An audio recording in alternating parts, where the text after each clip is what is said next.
I saw the city in the deep, deep distance that was dark green and all these lights flickering and clouds flowing over it. And this all started after tremendous geometric patterns that are incredibly rapid that you cannot describe to anybody. They're so fast. After those had slowed down, I saw this city in the deep distance. So I was sort of watching that, and then this ball of light goes right past me, right in front of me, like, what was that? It didn't scare me, except it was so close. After that, I started looking around. It's like you're in this place, and you're going, why am I in this place? And then I noticed that there was this woman off to my right with a real long nose. She had green skin. She was turning this dial, and I realized she was turning the volume of lights up and down on the city in the distance. And as soon as I looked at her, she noticed I was watching her. And she said, so what else do you want? I said, what else do you have?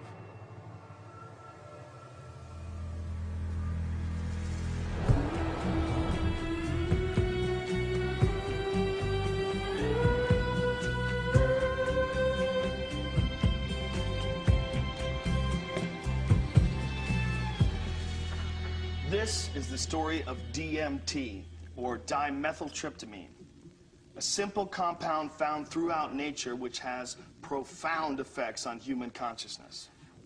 One of the things, besides what it does, one of the things about DMT that always fascinated me was the fact that it's such a simple molecule. DMT stands for dimethyltryptamine, N-dimethyltryptamine. If you actually look at the ring structure of DMT itself, you only have really 4 positions that you can attach things to. So you can make diethyl or dipropyl. There are some other types of carbon chains you can attach to that end that do give you compounds that have activity, but very different from DMT. It biosynthetically, it's 2 steps from tryptophan, right?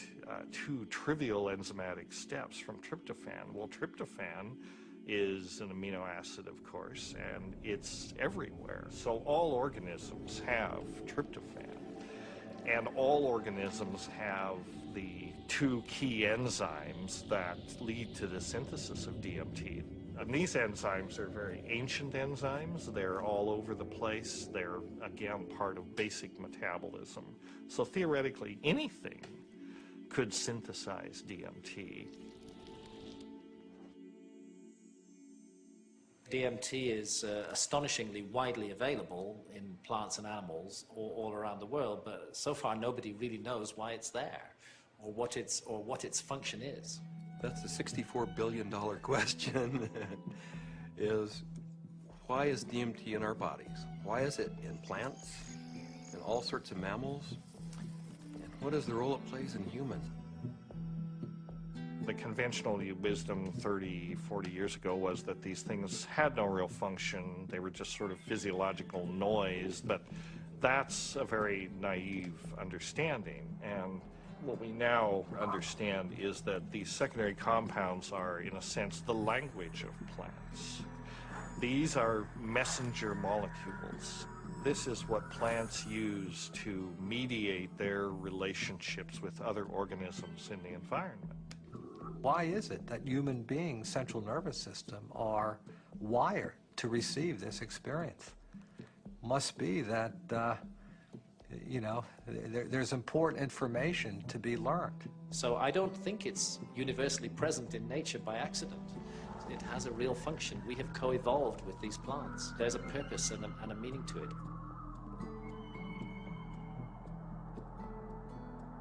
So it really fits in with the notion that DMT may be the common molecular language, resonant language, among all living beings on this planet and maybe others as well. I can't think of a more powerful tool to explore the whole question of what is consciousness.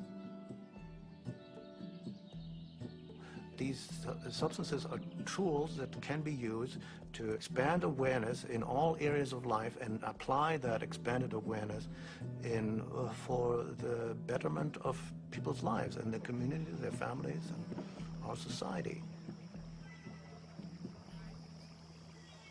The good news is that there's a growing number of Westerners and actually intellectuals, scientists, artists, movers and shakers, filmmakers, and so on, who realize that this stuff is all too interesting just to go on keeping it swept under the rug. And meanwhile, the Inquisition was a long time ago, the birth of rationalism was a long time ago. At this point, there's no good reason, apart from bad habit, to keep up these barriers. With the help of two concepts that are traditionally opposed, science and spirituality, we humbly reintroduce psychedelics back into the cultural dialogue. DMT, the spirit molecule, you know, it's a conundrum, it's a paradox. What the spirit is the inner world, the molecule is the external world. So the psychedelics or entheogens take us from the science to the spirit. I was drawn to the pineal gland, which is a very small organ in the center of the brain, which has always been an object of interest and even veneration for a lot of esoteric physiological disciplines. I thought, you know, it wasn't totally crazy to presume a pineal site of origin of DMT. Which, you know, fit in nicely with my theory that the pineal was somehow involved in naturally occurring mystical states. This hypothesis proposes that the pineal gland at certain times, when it's under a specific stress or stimulation, it releases a significant amount of this hormone, DMT, and it's that hormone that facilitates the entering and exiting of the soul in the body. This is what the Jewish sage mystics have been describing in a coded language for literally thousands of years. Through meditation, through fasting, chanting, any number of techniques, there might be a burst of endogenous DMT that was correlated with mystical and near-death experiences. And I had this theory that there was a big similarity between psychedelics and experiences that were possible with a lot of meditation. And that was one of the original findings that led me to start looking for a spirit molecule, for a compound in the brain that elicited mystical experience.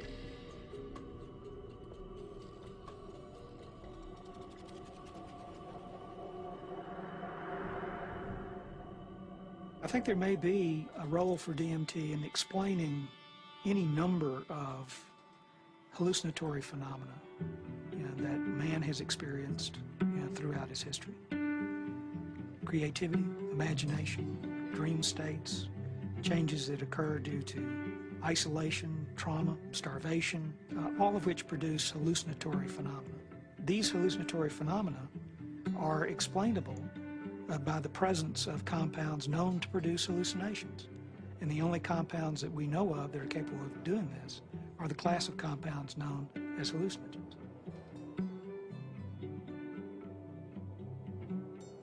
When thinking about spiritual states, I think endogenous hallucinogenic compounds and molecules that the brain can potentially release are probably very relevant to this topic, because on one hand, they may really help us to elucidate what is the neurochemical mechanism of these experiences. I mean, if we can say that there's a release of endogenous topic, because on one hand, they may really help us to elucidate what is the neurochemical mechanism of these experiences. I mean, if we can say that there's a release of endogenous opiates, or we can say that there's a release of dopamine or something like that, and we can measure that release, and we can see where in the brain those different molecules go, what receptors they activate or deactivate, and hence we can really learn a lot more about what these experiences are, because it really can allow us to match up these experiences that people have with hallucinogens as well as understanding where they are related in the context of the brain's receptors and the different parts of the brain that may or may not become active.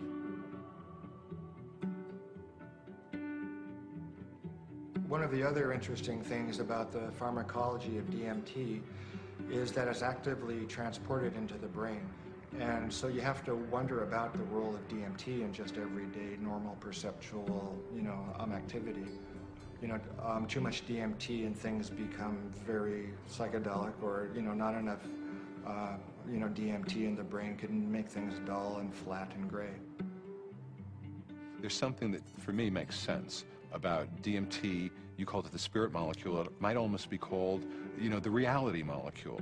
Philosophically, it makes sense that something that would be so fundamental to the way we perceive reality would be imbued out there in reality.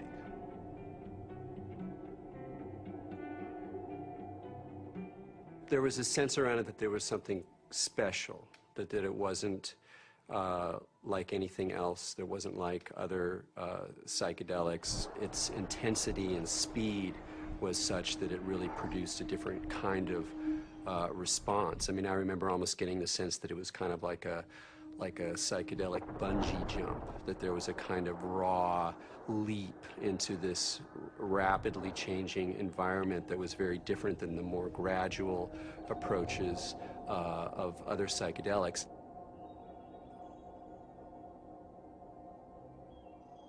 Smoke DMT is sort of like the drive-by shooting of psychedelics. You're in one place, bang, you're in another place, and then bang, you're back down. So it doesn't leave a whole lot of room for that narrative of who am I, what am I doing here, why am I in this space, what am I learning? It's almost like there was too much information to process in that few minute span to integrate once you drop back down. Dimethyltryptamine, when it is administered, has a very rapid onset and a very short duration of action. This is because it's very rapidly broken down by the body so that it can be cleared. DMT is rapidly degraded by an enzyme in the liver called monoamine oxidase, or MAO. That's the reason it's not active when you take it by mouth. Whereas psilocybin, when you take it by mouth, it's not broken down by monoamine oxidase very quickly at all. So it gets through the liver and passes on into the bloodstream and into the brain.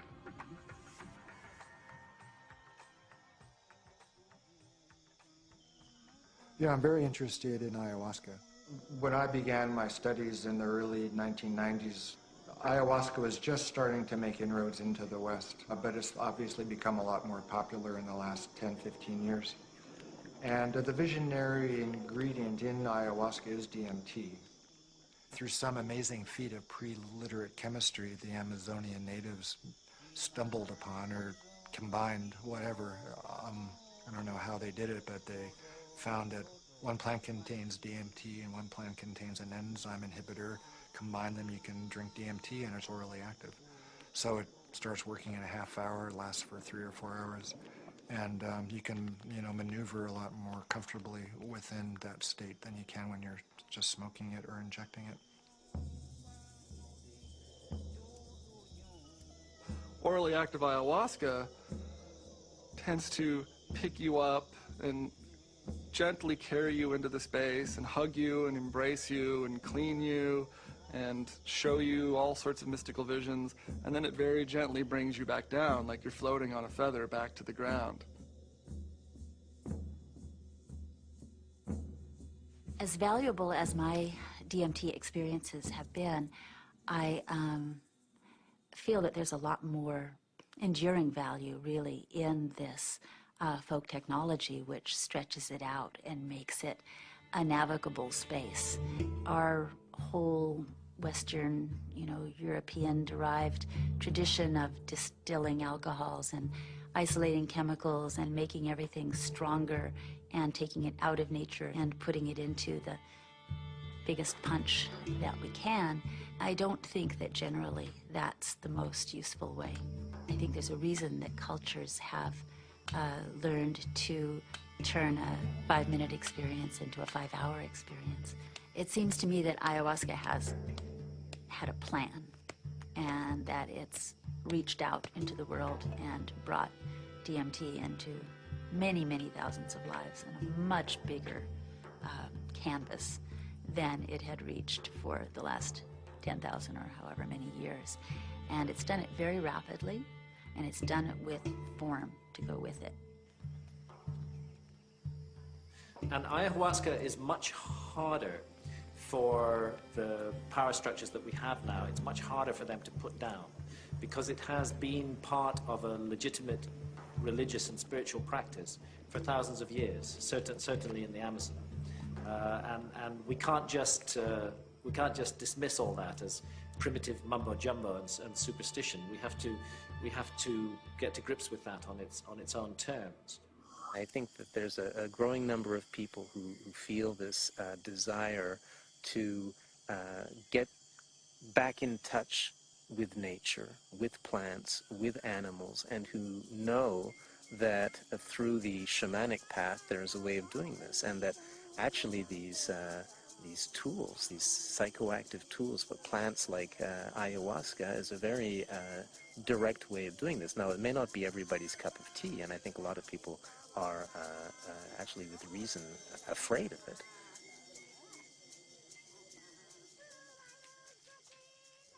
I think like a lot of people in my generation, I first heard about DMT through Terence McKenna. It was a very funny way to become aware of such a powerful and interesting and anthropologically rich topic as a compound like DMT, because it really became more, it was almost more of a concept than something that people were necessarily taking. The DMT flash makes it clear that disembodied consciousness is a possibility. I think that the whole tension of history and the tension of life seems to be about the shedding of the body. Terence was he was a good promoter. Basically, he said it's the ultimate metaphysical reality pill. Even though it's not a pill, but I thought that was a pretty good characterization after I took it. It seemed to be of a different order than LSD and mescaline and some of the other things that were around. DMT really did seem to be a whole other level of experience.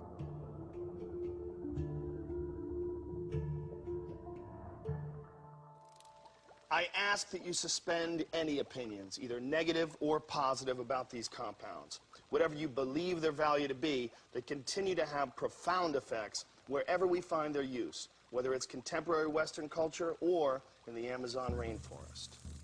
It was in the 50s that the ayahuasca churches started going public.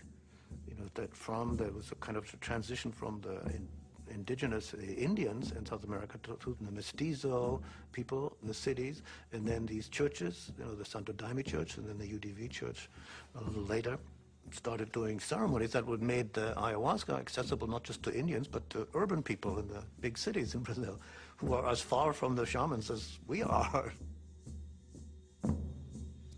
In the early 1990s, the UDV established a branch of their church in the United States. In the late 90s, the U.S. Customs Department, along with the DEA, intercepted a shipment of ayahuasca. The church protested the government action. They contended that it violated the Religious Freedom Restoration Act, and the case was heard in the U.S. Supreme Court. And in February 2006, their decision was announced, and it was a unanimous decision on the side of the UDV. Why is it that in the entire Western world, these substances that have been found to be so interesting by hundreds of cultures for thousands of years are prohibited? How did these cultures that consider themselves to be enlightened, democratic, and scientific get to declaring plants illegal? It can seem weird, but there's clearly something deep and revealing about the nature of these societies. Our society values alert, problem-solving consciousness. and it devalues all other states of consciousness. Any kind of consciousness that is not related to the production or consumption of material goods is stigmatized in our society today. Of course, we accept drunkenness. We allow people some brief respite from the material grind. A society that subscribes to that model is a society that is going to condemn states of consciousness that have nothing to do with the alert problem-solving mentality. And if you go back to the 1960s, when there was, a tremendous upsurge of exploration of psychedelics, I would say that the huge backlash that followed that had to do with a fear on the part of the powers that be, that if enough people went into those realms and those experiences, the very fabric of the society we have today would be picked apart, and most importantly, those in power at the top would not be in power at the top anymore.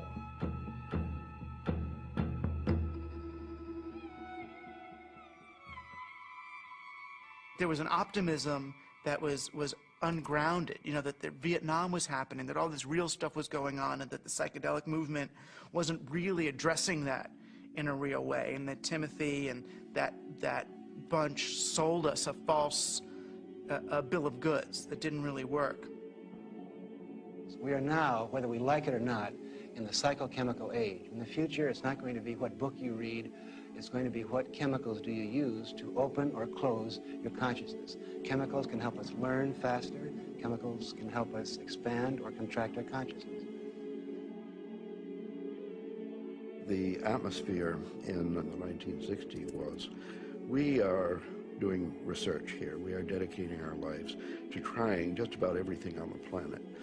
So we would try it. Then we would talk about it, then we would evaluate it. We regarded ourselves more or less as spiritual pioneers. I mean, the way I look at the 60s, you can see it as a kind of failed attempt at a mass cultural voyage of initiation. So people would try to go out into these other realities, but they didn't have a basis for it. There weren't wisdom traditions and elders, there weren't like connections of shamanic lineages, so people would go out and they would kind of like smash apart. Timothy Leary really so discredited a scientific approach to studying this, because he started off doing interesting research and then got into advocating use in a way that was incredibly threatening. Culturally, we reacted, and politically, it became impossible to do this sort of research. Funding agencies didn't make resources available. Regulatory agencies increased the practical hurdles for initiating this kind of research. And I think people who had interest in research of this type largely were discredited because of their interest in the research. Social, political, scientific issues that came together pushed these drugs out of the scientific marketplace.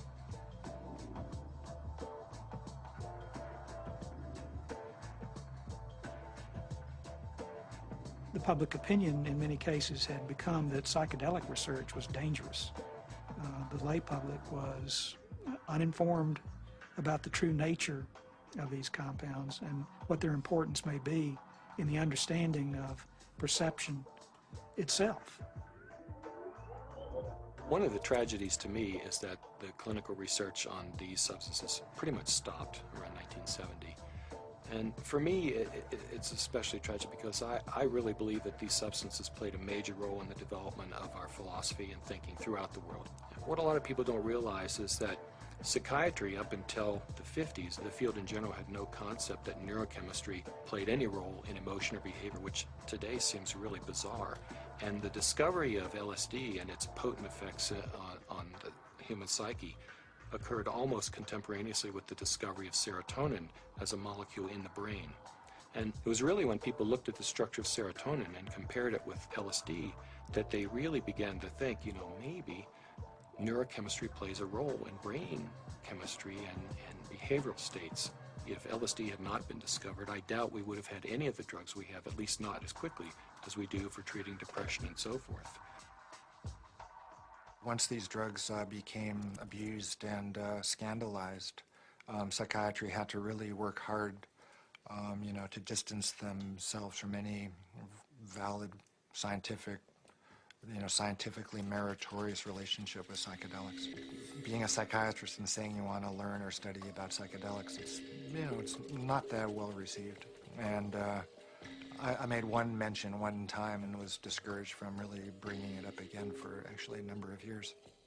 For cultural reasons, the whole class of compounds got pulled off the clinical bench, and no research has gone on for 40 years.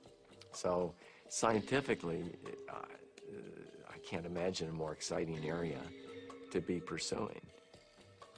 How does one go about studying these plants and compounds? Plants and compounds which produce unimaginable experiences and appear to shed light on some of humanity's greatest mysteries.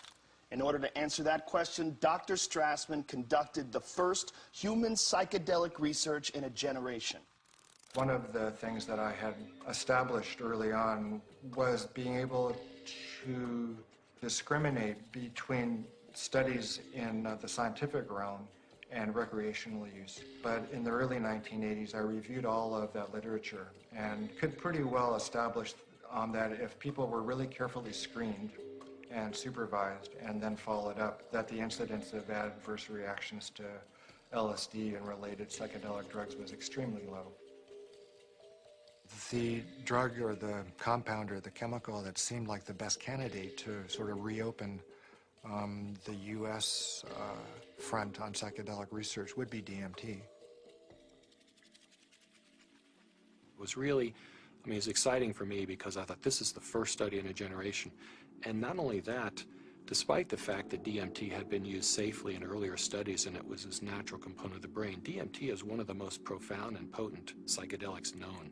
So it wasn't just an initiation of clinical research, it was a reinitiation of clinical research with an extremely potent drug. I was of the strong opinion that you could do these studies, and Rick agreed. So we had a number of discussions, and at some point the discussion came up, Dave, what if I do all this paperwork and spend all this time and get to the end of things and I'm ready to go and I can't get the DMT? And that was a real possibility because DMT, clinical grade DMT, wasn't a chemical you just buy off the shelf somewhere. And I told Rick, if you get to that point and no one will make it, then I'll do it.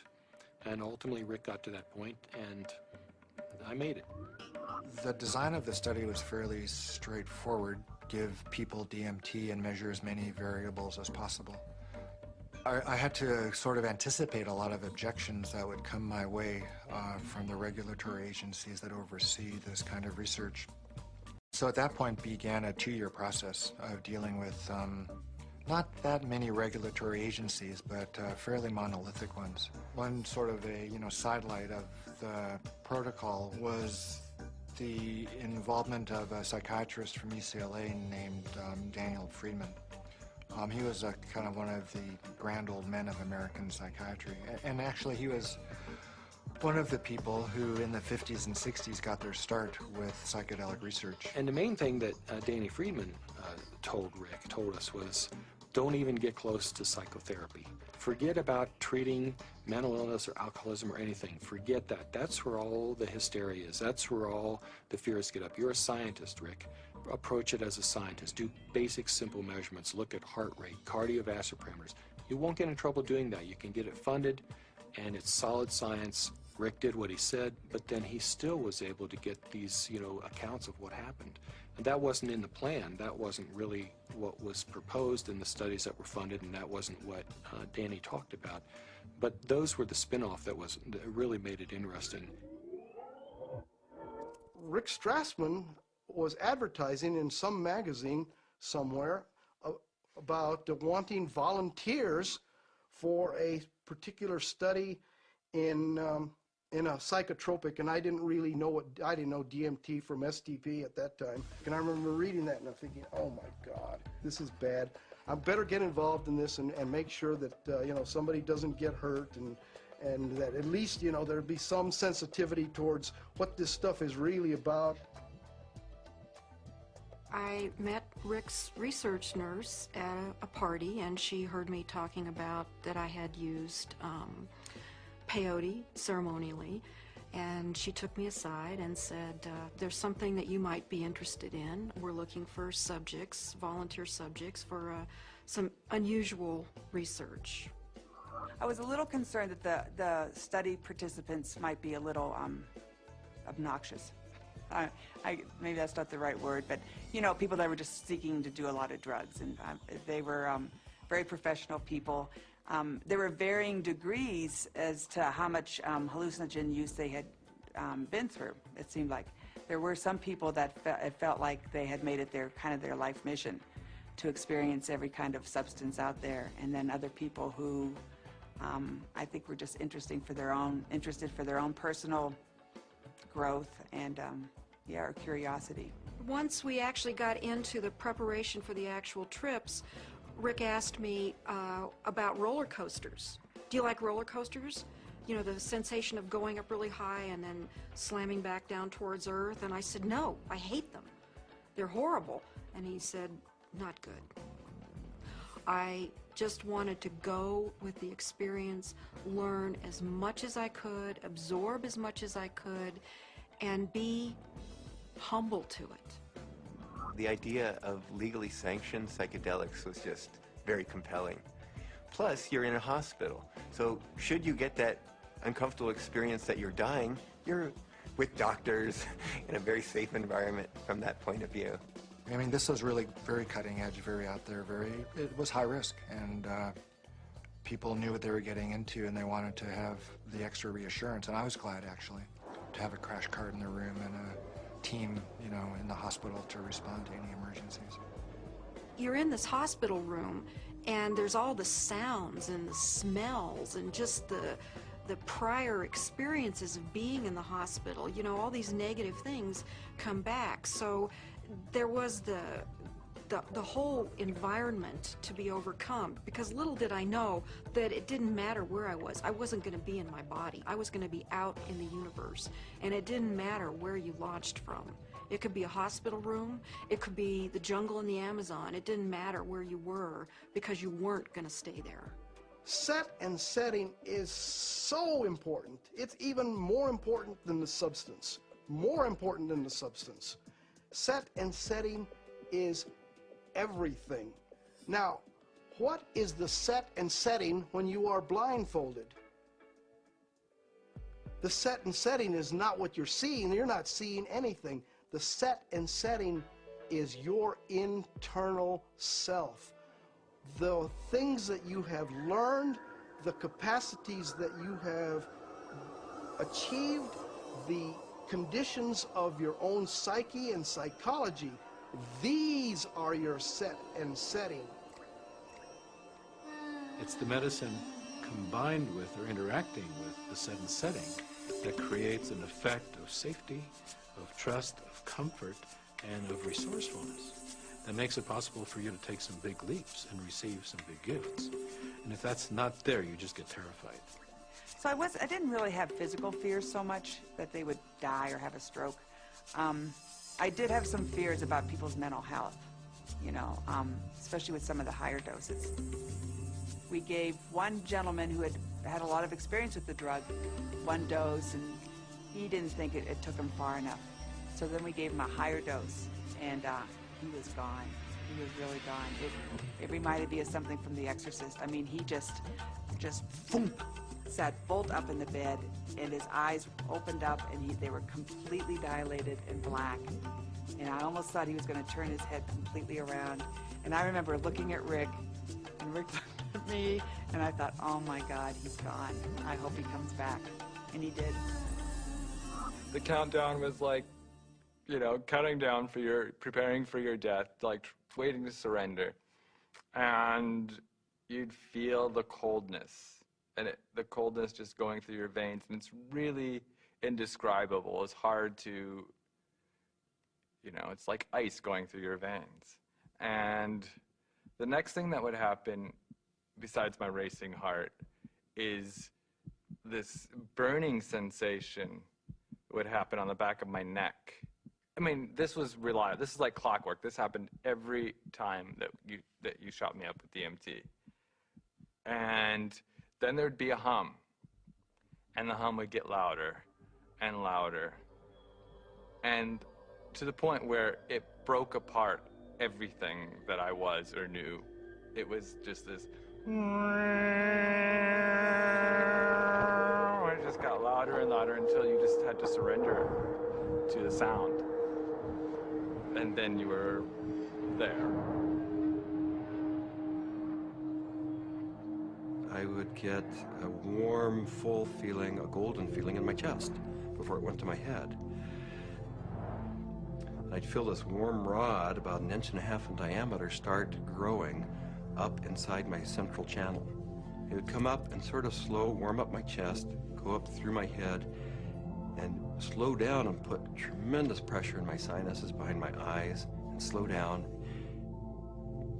Start to grow and distend the skin behind my forehead about 1 inch, behind my hairline.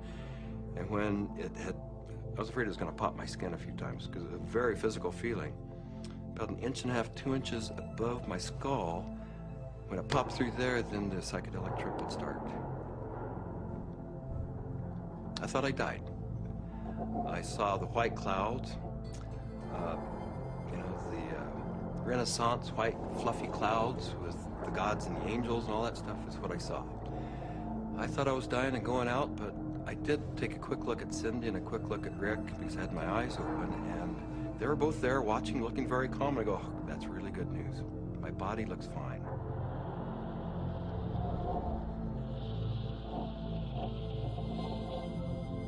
So I didn't know whether it was my birth I was re-experiencing, my death which was yet to come, because I know that time crumbles. The linearity of time is totally meaningless in these states. You are at the Godhead, the point where all time folds in on itself. More and more layers of my humanity start peeling off. Finally, the last, you know, almost the last layer, and I can't even describe what it is, but you have at some reaches way in there, there is like the last layer of that which defines you as a human being, and it goes click. You are no longer a human being. In fact, you're no longer anything you can identify. There was no concept of time. It was so disorienting. I was so terrified. I have never in my entire life been so terrified to be blasted out of my body, to leave my body behind, to be going at warp speed backwards through my own DNA, out the other end, into the universe. And so I went right into this white light. As soon as I went into it, I lost any sense of being different, any sense of what I was doing, past, any sense of future. It was absolutely blissful and euphoric, and I just felt like it wasn't I. I was everything. I was the light. There was no sense of separation, no shadows, no differences, no past, no future. It was all present and white to yellow light. Then I felt myself falling out of this light, and as I fell out of it, I could feel the light was like a glow, like the sun with flames coming out and lapping out, and I could already start to feel this tremendous separation. I reached across, and it was suddenly I'm in the universe, in this huge void, with these beings on the other side, and I put out my hands, and this incredible rainbow of pink light went between me and these entities. And I was trying to make it be like a white light, but it was this incredible pink light, this energy of love that this capacity of love that we as human beings have, that I was trying to just send to them. This meteor-like trip through the infinite space of the interior consciousness is up pops the picture puzzle pattern door. And I'm now whizzing through this sucker like if it was nothing. I'm flying through it. But now I know what the picture puzzle pattern door is.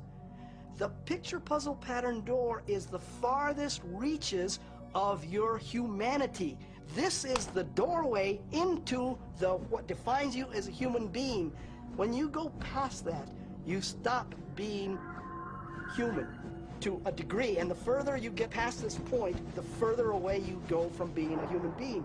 But right here, this picture puzzle pattern door is everything. It's everything. It's what defines you as a human being. This picture puzzle pattern door is you.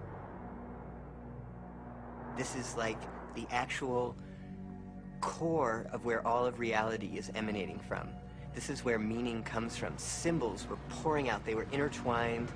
Every symbol and letter and in every language was pouring out of this point. And I looked around at my environment and I was trying to absorb everything, to understand, but there were all of these machines or structures or things that I had never seen before, that I had no idea what they were. I was like a caveman in a computer lab. I didn't have any idea, but I knew in my intellectual awareness that this was a very advanced civilization or life forms or whatever they were. They were so far advanced from what we know here on Earth. There's one state in it, I call it the hobby horses, and they're interlocking, reticulating, vibrating hobby horses, and I use that's what they seem like to me. They interlock and they form a visual pattern that seems infinite and scape. And then you're on the inside, outside, inside, every side, and so it's less possible to use words sort of start to escape you.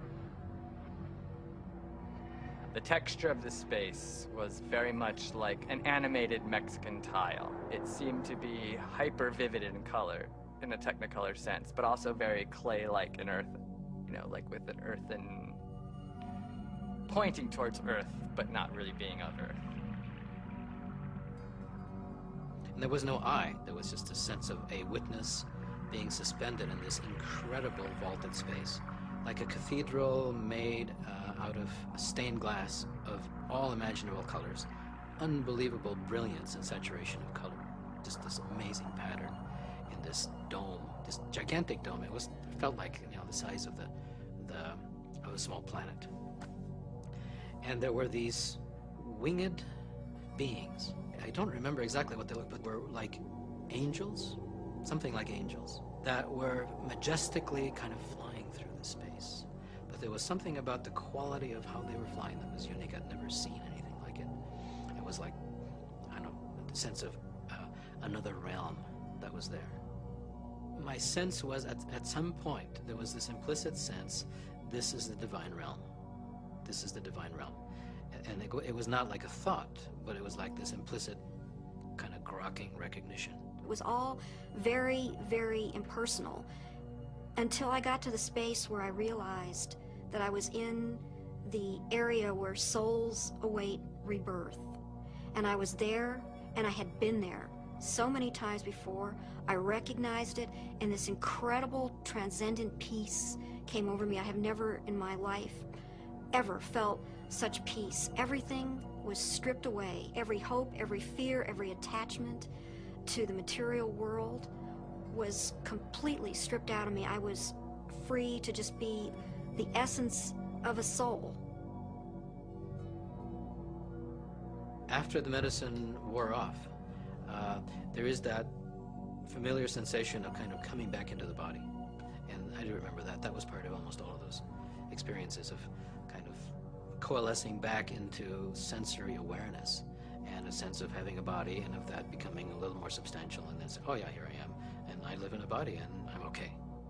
So Laura removes the eye shades, and I ask, not really with my eyes open quite yet, I ask, how long was I gone? Because I needed to know. And Rick chimes in like 15 minutes. For a moment, I'm shocked. I'm like, the mind, has to try to catch up, because now the whole cognitive dissonance of the experience has to catch up.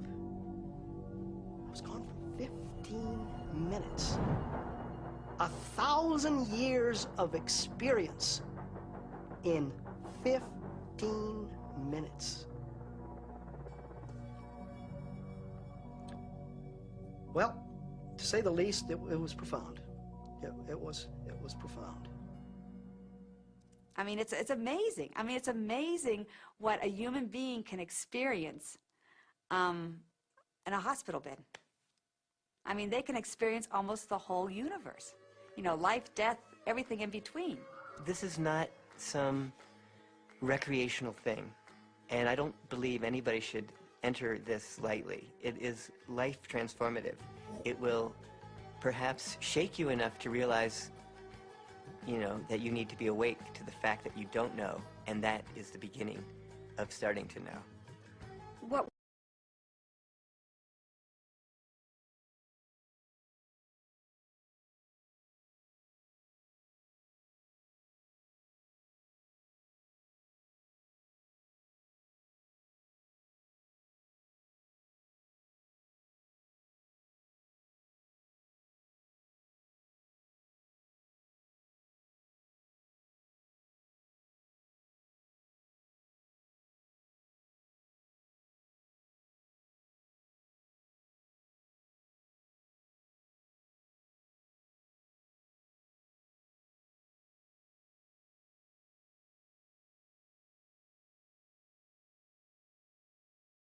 What we see here is such a tiny part of what is real. I get really frustrated because, of course, there's no way to prove that where I went was deep space, that I encountered, you know, other entities, other life forms that exist in this universe. At some point, maybe our civilization will become advanced enough and we will throw off these anchors of impossible thought, that these things are impossible, that it's not, you know, that everything that exists where we can see it. I wrapped up the studies in '95 and really just had to take a break for a couple of years. I was aware of a growing sense of discomfort with what I was doing because I just couldn't explain it.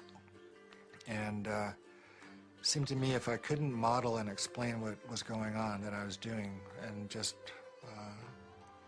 you know, bringing people to the edge of these kinds of experiences, it seemed like I ought to.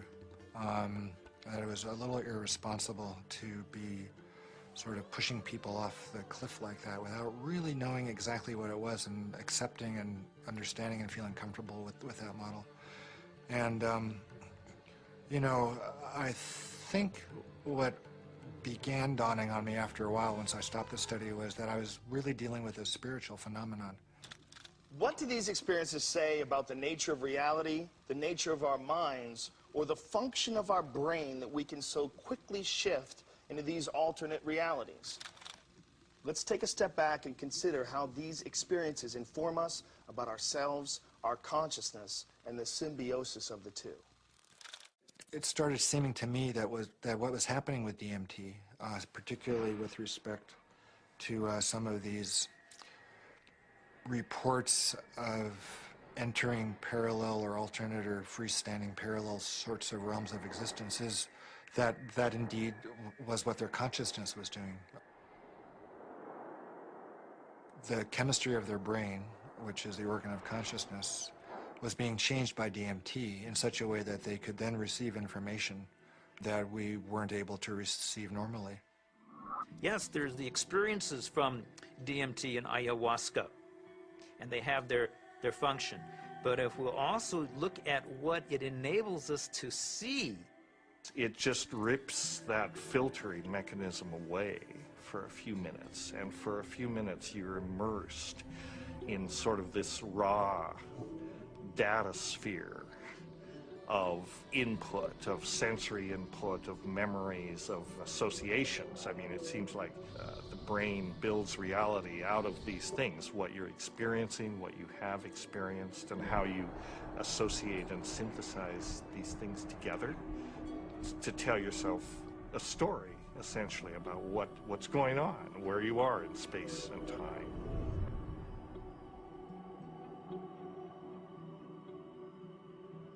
It's the brain that helps us to process all this information and to create for us a rendition of what our world is all about. But we're trapped within that brain. However, in spiritual experiences where people feel that they get beyond the self, in certain types of psychedelic experiences where you have incredible sensory and other types of phenomena, people really feel like they are able to kind of get outside of their brain.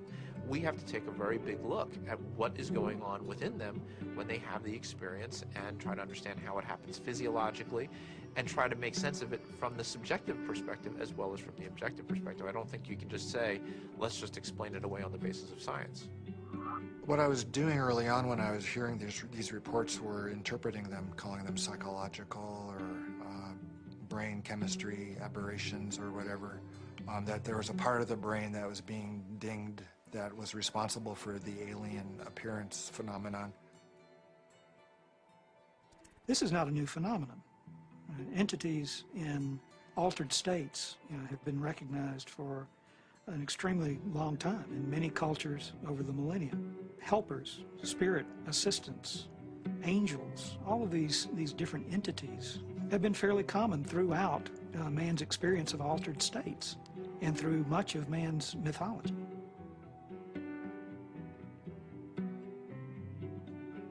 I don't think it's out of the realm of possibility that people are in some way interacting with some sort of an intelligence or sentient being or something that exists at some level that's not in this three-dimensional physical plane.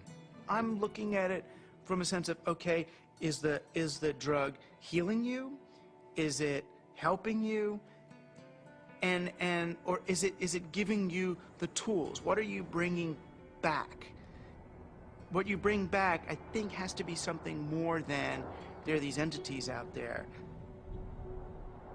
The best psychedelic explorers are people who realize that even the truths they see on a trip are not truths, but new models, new what-ifs, alternative frames.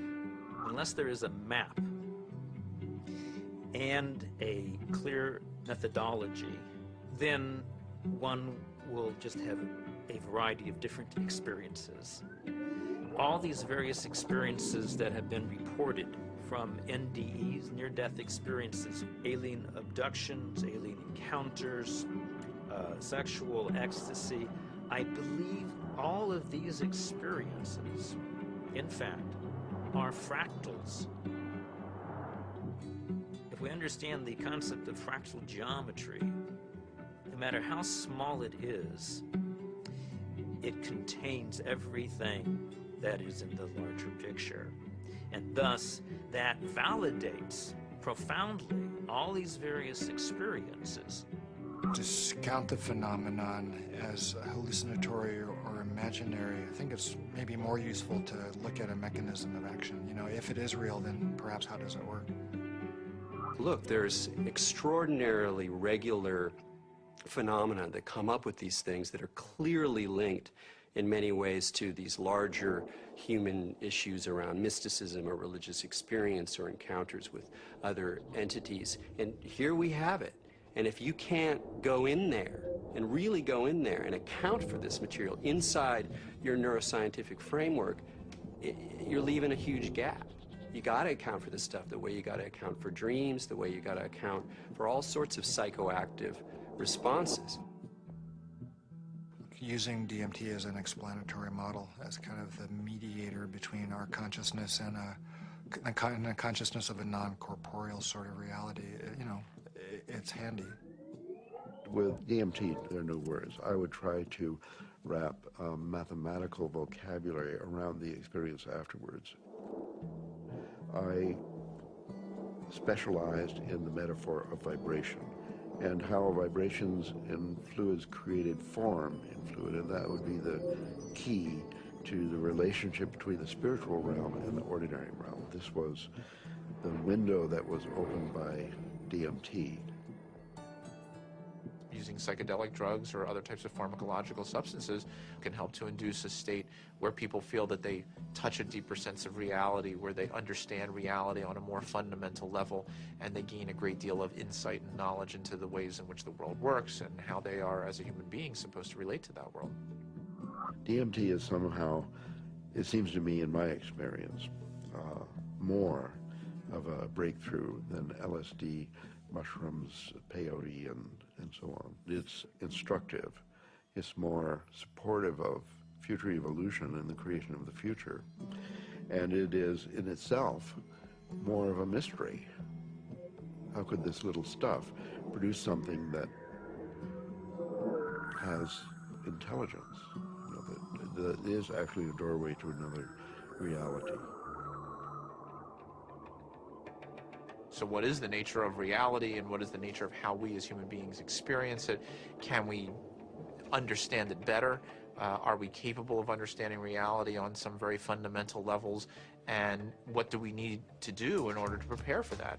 You know, there are parallel universes, it seems, at least that's a theory in modern physics. There is dark matter, which is a huge amount of the matter of the universe, maybe 95% or more.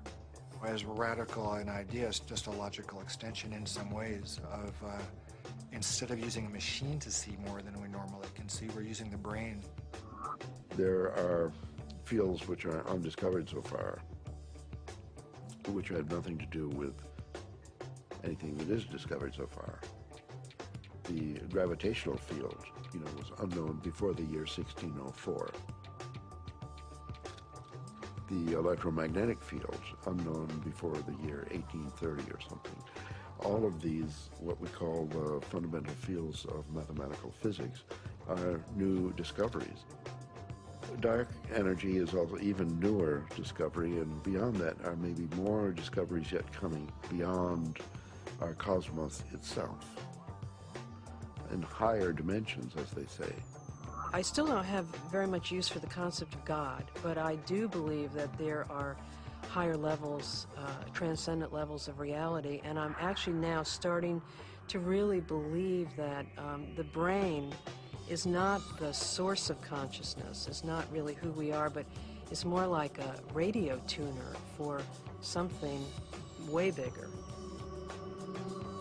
Are these experiences, spiritual experiences or otherwise, are they created by physiological processes, or is the brain itself responding to something that's going on? And the fact that somebody may actually find a way of turning on their brain to spiritual experiences, again, I mean, I'm not sure that that necessarily diminishes the reality or the realness of what those experiences are about. If the pharmacology or the psychopharmacology of psychedelic experiences turned out to be essentially the same as religious or spiritual experiences, it would help us to understand where these experiences are occurring within the human brain. I'm actually quite convinced that we're probing the biological basis of moral and ethical behavior. I think these primary religious experiences really are at the bedrock of the world's religions.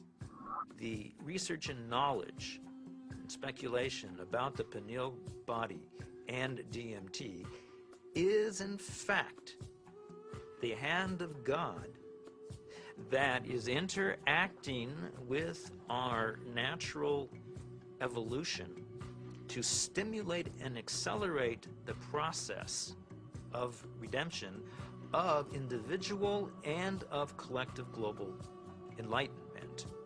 Because of my ayahuasca experiences, I consider myself a spiritual person. I know things now that I could never have known otherwise.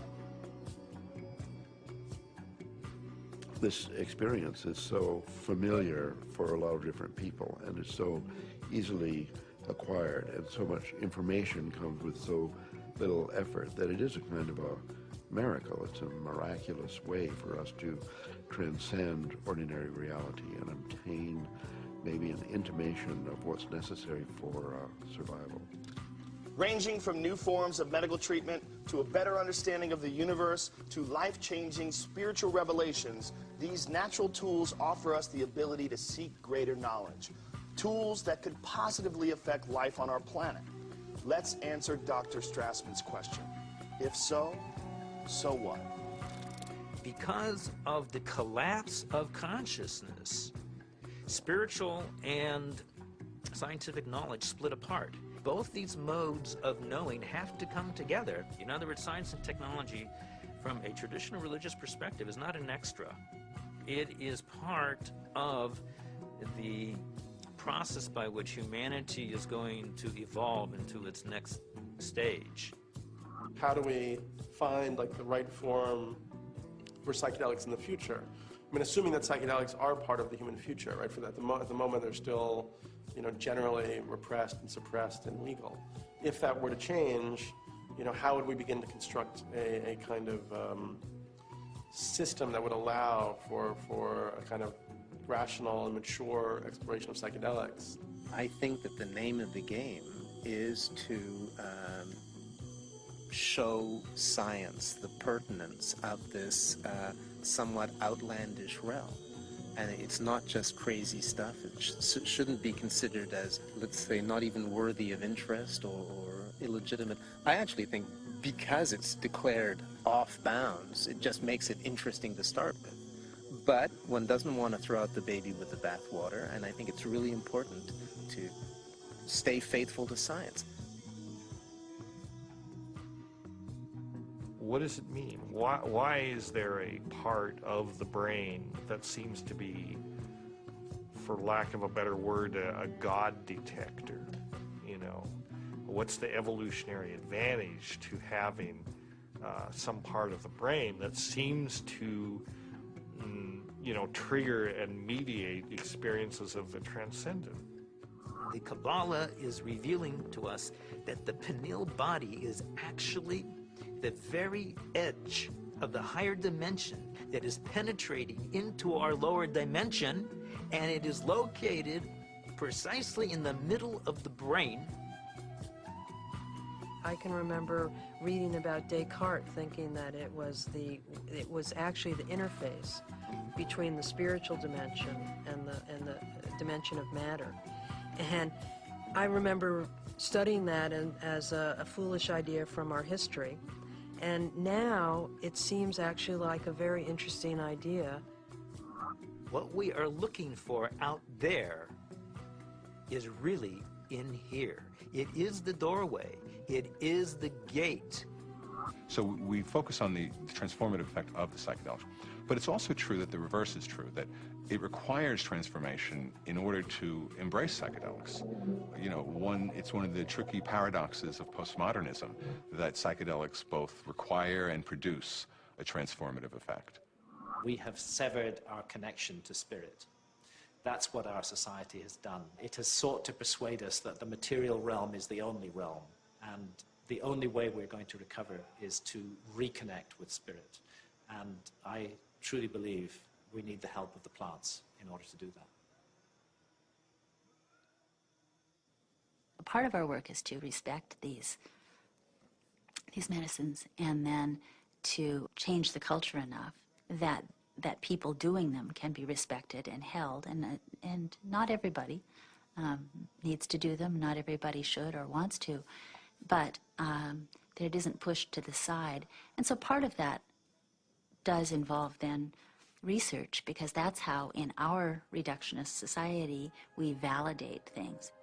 With the passing of the years and the opportunity for sober reflection, I think there's a growing appreciation that there may be something to gain from studying these compounds, that there's a lot we can learn, and there may very well be treatment models, particularly for patient populations for whom conventional treatments are ineffective, for whom the psychedelic model, when utilized optimally, may provide great benefit.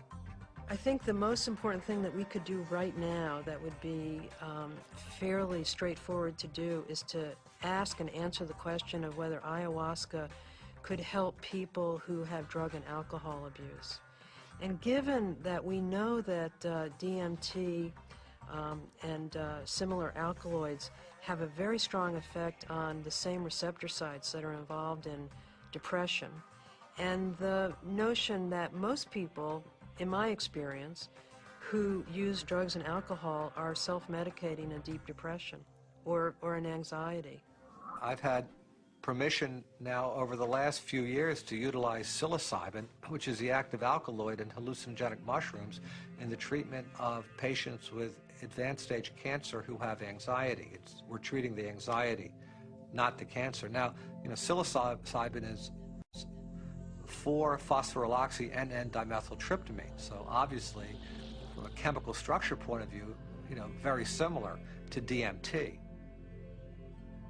Ultimately, what I want to do is see these things used in the way that they were used traditionally, to heal people, help people. And right now, helping people come to terms with dying. It changes your whole relationship to your death, your impending death. Believe it or not, you're gonna die. And now, with this tool of having crossed over already, some of the fear around that will disappear. Now I'm beginning to wonder whether consciousness may actually survive biological death, that maybe the model that we've been working under in psychiatry and the behavioral pharmacology model is just wrong. It's backwards, actually. That consciousness is primary in the universe and matter is a result of. Utilizing substances like DMT or 5-methoxy-DMT may really help us prepare by practicing a transient dying experience. Thus far, we're observing very positive effects in regards to the nature of experience during the session and then subsequent effects on mood regulation and anxiety control, pain perception, and overall quality of life for cancer patients. By and large, our subjects do quite well in the time they have remaining. For those people who do come to terms with it, part of it is a recognition that these psychedelics open up a space that they weren't aware existed and sort of give them a vision of what could be past death, as well as a better perspective on the accomplishments they've made in life, a better feeling about what they've done in their own lives. But I think all people who have psychedelic trips and meditations and so on are poking more or less into the same higher realm and receiving some information from there. If we can develop this could be absorbed into ordinary science that we could approach with the scientific method and so on, then our intelligence, our capability of survival on planet Earth would be increased. I mean, we're a dying species. We live on a dying planet. We're killing the planet. So our disease is extremely serious, and therefore we're desperate to find new information, ideas, and so on that can transcend. We have to evolve, and I think our intellectual evolution may be predicated upon the psychedelic pioneers. It's so easy to change the world. I mean, and that's the kind of thing that you can see on psychedelics. If you don't get trapped in the beauty and awe of the psychedelic experience itself. It's like looking through the chandelier of reality from a different vantage point. You can now project through those crystals in another way, and it's beautiful. But, okay, now come back. Now come back. I think if I ever were to resume giving people psychedelics, particularly DMT, it wouldn't be just to kind of tinker with brain chemistry and just see what's happening. I think one of the things I also learned in the research is that you just don't want to give drugs and see what happens. That's a little, I don't know if callous is the word, but that's the first word that comes to mind. I think if you're really going to open people up like that, you need to do it for a purpose, not just for scientific curiosity. And I'd like to be helpful rather than just sort of smart or clever. To my mind, is this kind of two-edged sword of simultaneously opening up to the numinous world, to the world of messages, the world of spirits, the world of entities, and at the same time rigorously taking that material into the acid bath of neurology, into sociology, into the ongoing construction of reality. And that the wisdom that these things bring is this kind of very tricky mixture of authentic religious experience with gods and messages and clear signs, and a sort of remarkable mirror of the mind. The curiosity, perhaps the uniqueness of the human creature, is that we live in both realms. We have the ability for spiritual experience, and we have the ability for physical experience. The agenda of the spirit world, if there is an agenda, is to allow us to experience our full potential and to deliver our full potential. And maybe the choices that we are making right now as a civilization and a society rebound far beyond ourselves. And, I think DMT is a forcible reminder that there's a lot more about reality, the universe, ourselves, the biosphere, whatever, that there's a lot more to it than we imagine.